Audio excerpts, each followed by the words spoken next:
Hi people and hello my Chili and Carnage crew, it's Chili here, the man who produces Design from My Eyes, doing a 5-minute review on Paradise Lost's newest album, Ascension. Look, I'm not going to bullshit you and tell you that I am the biggest Paradise Lost fan. I'm not, but I really should be a bigger fan than what I am. I mean, they were around during the very origins, of course, during the whole gothic kind of metal scene, even though they perhaps get unfairly lumped into this genre. It's one of those surprises then that I really am not into this band much more than I should be. But then again, this is also a band that I just get lost in the mix, I guess, when I'm listening to all that kind of stuff. I mean, I have been down that path, and I hate to bring this up because people, Paradise Lost fans, they hate to hear this comparison. But I have been listening to a lot of Typo Negative, and that is just what I listen to when I'm listening to this 90s goth kind of style, rock, metal, whatever, and that is what it is. So whenever I think of this whole genre, I can't think of anyone else but Peter Steele or anyone with a baritone voice. That's why whenever I listen to anyone else who tries to cover this kind of stuff, well, it feels amiss when it's not a baritone voice, isn't it? And Paradise Lost has just that, But Ascension, the newest album by the band, it's vastly different. It was very different to what I was even expecting, listening to it going, oh sweet, Paradise Lost is a new album coming out. I'm really checking this guy out, and, I haven't gone back and listened to all the albums. Really only listened to about 2 or 3 records in my whole life, Draconian Times, of course, and Icon, the big ones. So I was very curious as to what kind of angle this might go down. The first couple of tracks, they're pretty good, Serpent on the Cross, Tyrant's Serenade, Salvation, and Silence Like the Grave are all very good songs off this album.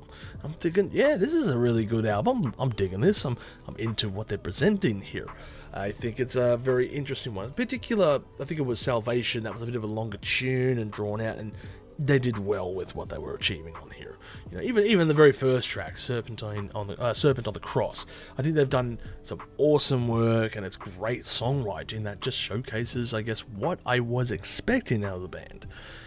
But then, the further and longer I listened to this album, the more it began to unravel, and it just became, well, I kind of got lost into the mix, I guess you could say, because the longer I listened to it, the more it just kind of melded into the same stuff.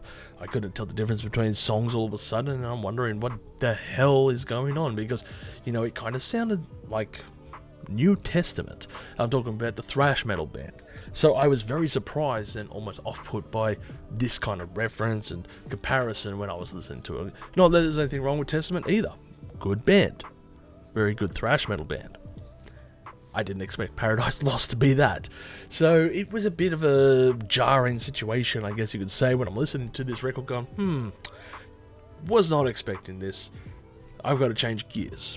And I gave it another playthrough and then another one. But I'm still stuck in the same situation.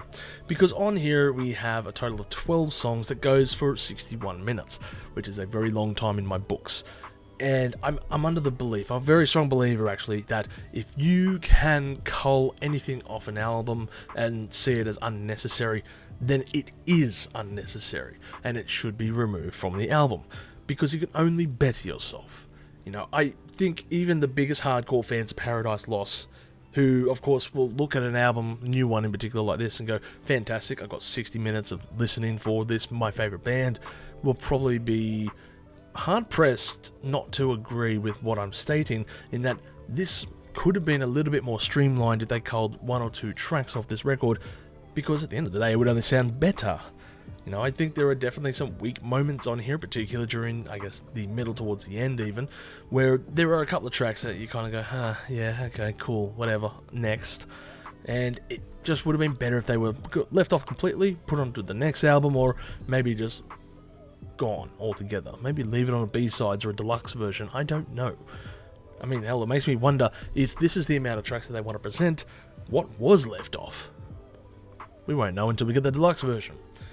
So yeah, like I was saying about this album, it made me have listener fatigue, which is a very big issue when you listen to any album or record in general, particularly for a band that you are not the biggest fan for. So it always weighs down the options as far as, playbacks and listening to it over and over again. Do I really want to go through this again? Oh, it was such a drag. And then I'm listening to it again and going, oh yeah, yep, the first couple of tracks, really good.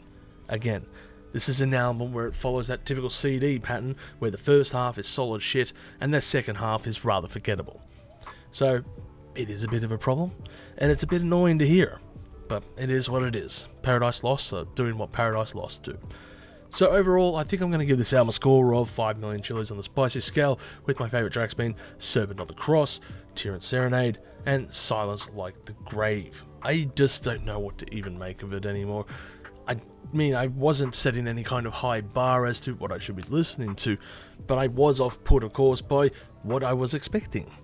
This isn't a terrible album. I think the fans are going to enjoy this, but I do also think that the fans, if they, I don't know, haven't been listening to the last couple of albums, might be a little surprised as to what is on offer here.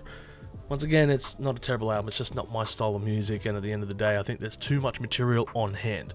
Cull 2 or 3 tracks, and you could have a better, more streamlined effort. Anyway, I want to hear your thoughts, so make sure to comment below about your favourite tracks or thoughts on the album, and as always, stay spicy out there.